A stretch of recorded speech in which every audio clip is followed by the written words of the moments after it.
Renungan pagi kita di hari ini dengan judul Kehidupan Baru.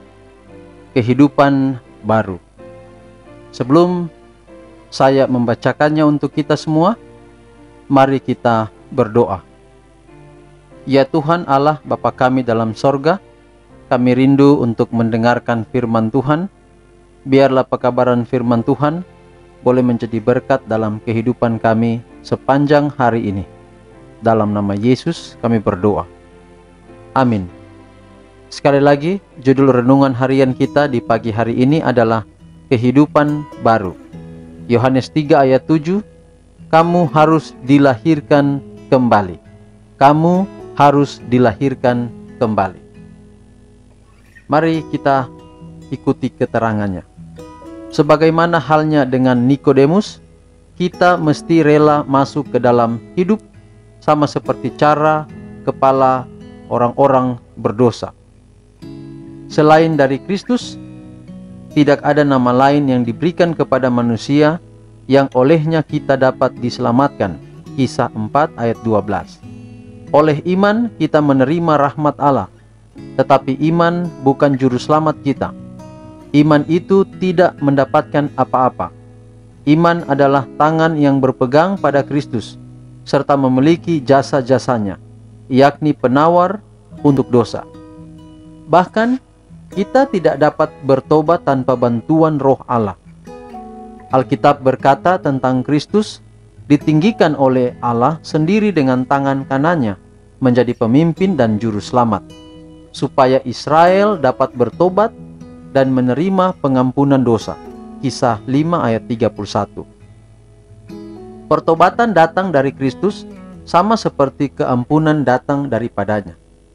Bagaimanakah kalau begitu caranya kita diselamatkan? Sama seperti Musa meninggikan ular di padang gurun, demikianlah anak manusia itu telah ditinggikan, serta setiap orang yang telah diperdaya serta digigit oleh ular itu boleh melihat dan hidup. Lihatlah anak domba Allah yang menghapus dosa dunia. Yohanes 1 ayat 29. Cahaya yang bersinar dari salib itu menyatakan kasih Allah. Kasihnya itu menarik kita kepadanya. Kalau kita tidak melawan penarikan ini, kita akan dituntun ke kaki salib dalam pertobatan dari segala dosa yang telah menyalibkan juru selamat. Lalu, oleh iman, Roh Allah menghasilkan suatu kehidupan yang baru di dalam jiwa. Segenap pikiran dan keinginan akan ditaklukkan kepada kehendak Kristus. Hati, pikiran dijadikan kembali menurut peta Dia yang bekerja di dalam kita untuk menaklukkan segala sesuatu kepadanya sendiri. Kemudian Taurat Allah pun dituliskan di dalam pikiran dan hati. Dan dapatlah kita berkata dengan Kristus, aku suka melakukan kehendak-Mu, ya Allahku. Taurat-Mu ada dalam dadaku. Mazmur 40 ayat 9. Dalam wawancara dengan Nikodemus itu, Yesus memaparkan rencana keselamatan dan tugasnya ke dunia ini. Tidak satu pun terlewat dari pembicaraannya yang ia terangkan dengan begitu sempurna, tahap demi tahap. Adalah pekerjaan yang perlu dilakukan di dalam hati semua orang yang hendak mewarisi kerajaan surga. Justru pada permulaan sekali masa kerjanya, ia memaparkan kebenaran kepada seorang anggota Sanhedrin, kepada pikiran yang paling suka menerima keterangan, dan kepada seorang guru yang diangkat oleh bangsa itu. Tetapi para pemimpin Israel tidak menyambut terang itu dengan baik. Nikodemus menyimpan kebenaran itu di dalam hatinya, dan selama 3 tahun hanya sedikit sekali buahnya yang kelihatan. Nikodemus menuturkan kepada Yohanes cerita tentang wawancara itu, dan oleh pena Yohanes cerita itu ditulis untuk menjadi pelajaran bagi berjuta-juta orang. Renungan pagi kita hari ini diambil dari buku Alfa dan Omega, jilid 5 halaman 176 hingga 178. Demikian jauh pembahasan firman Tuhan kita di pagi hari ini. Renungan ini mengajak kita bahwa kita perlu memiliki kehidupan yang baru. Kehidupan baru adalah kehidupan yang diperbaharui. Kehidupan yang pada akhirnya melalui cara hidup kita itu kita dapat diselamatkan.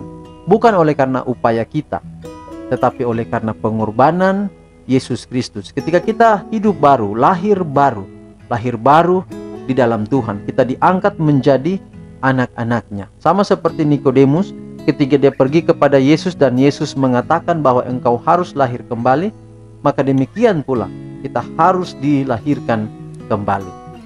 Dilahirkan kembali di sini di dalam pengertian kita yang sudah menerima Yesus sebagai Tuhan dan Juru Selamat melalui baptisan.